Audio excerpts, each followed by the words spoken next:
இப்போ மதராசி படம் என்ன இருக்குன்னா, இது ஒரு கிணத்துல போட்ட கல்லு மாதிரியே இருக்குது. முருகதாஸ் தான் வழக்கம் போல எல்லா சேனல்லையும் போய் அப்படியே ஒரு பேட்டி கொடுத்துருக்காரு. அந்த பேட்டி அந்த அளவுக்கு ரைட் ஓகே. இப்போ லோகேஷ் கனகராஜ் கூலி படத்துக்காக ஒரு பேட்டி கொடுத்து இப்போ வரைக்கும் பெரிய விமர்சனமாச்சு. என்ன தெரியுங்களா? ஒன்று ஒரு படத்தை பற்றி போனால் அந்த படம் ப்ரொமோஷன் சம்மந்தமாக அதை படத்தை பற்றி தான் பேசணும் வந்து. ஆனால் அதை விட்டுட்டு நான் அதை பண்ணேன் இதை பண்ணேன். லோகேஷோட இதுதான் வந்து கூலியை பேசுறது ஒரு 5 நிமிஷம் தான். அவர் லியோவை பற்றியும் மாஸ்டரை பற்றியும் கைதியை பற்றியும் மாநகரத்தை பற்றியும், அதுவும் லியோ மாஸ்டரை பற்றி தான் வந்து நிறைய பேசி பேசி பேசி பேசி பேசி அது பார்த்தீங்கன்னா எதிர்வினை ஆகிப்போச்சு. இப்போ முருகதாஸ் என்னென்னா, மதராசியை விட்டுட்டு தீனாவை அப்படி பண்ணேன், அப்புறமா வந்து துப்பாக்கி எப்படி பண்ணேன், அதை இப்படி பண்ணேன், 7ஆம் அறிவை இதை இப்படி பண்ணேன், இதெல்லாம் விட்டுங்க. மதராசி தானே முக்கியமான படம். இந்த முக்கியமான படத்தில் நிறைய விஷயங்களை நீங்கள் எவ்வளோ சொல்லலாம். நேரடியாக நீங்கள் கதையை சொல்ல வேணாம். ஆக்சுவலாக என்ன இந்த கதை அப்படின்னா, மதராசி அப்படின்னு டைட்டில் வச்சோன்னே இந்த மதராசப்பட்டினம் மாதிரி இந்த மெட்ராஸ் சம்மந்தமான அல்லது இங்கிலீஷ்காரங்க உள்ளே வந்த ஒரு விஷயத்தை வச்சு இவர் வந்து ஒரு படத்தை எடுத்திருக்காரு அப்படின்னா, இல்லை இது கிடையாது அப்படின்ட்டாரு.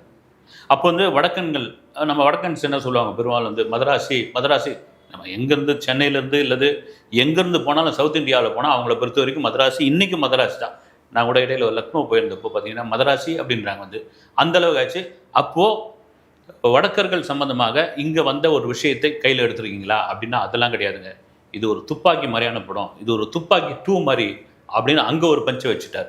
இது என்ன ஆகிப்போச்சுன்னா, சிவகார்த்திகேயனுக்கு ஏற்கனவே துப்பாக்கி கையில் கொடுத்துட்டாரு விஜய்.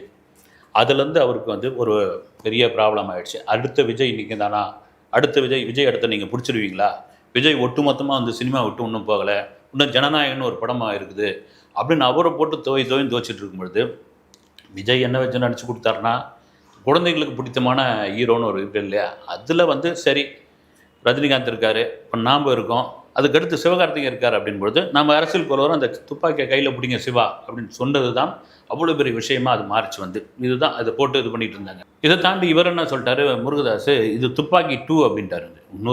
முன்னொரு விமர்சனமும் ஒன்று ஓடிக்கிட்டு இருக்கு.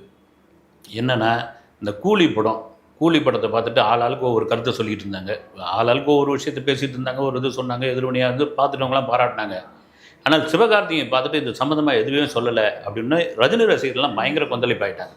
என்னென்னா, அப்புறம் கூலியை பற்றி ஏதாவது சொன்னால் நம்ம விஜய் ரசிகர்கள் வந்து கோபத்துக்கு ஆளாகுமோ, ஏற்கனவே துப்பாக்கியை கையில் கொடுத்துட்டாங்க, ஏன்னா வந்து அடுத்த விஜய் நான் தான் அப்படின்ற அளவுக்கு அவர் மாறிட்டார். அது ஒரு பக்கம் இருக்கும்பொழுது, இவர் ரஜினியோடைய மிக தீவிர ரசிகர் சிவகார்த்திகேயன்.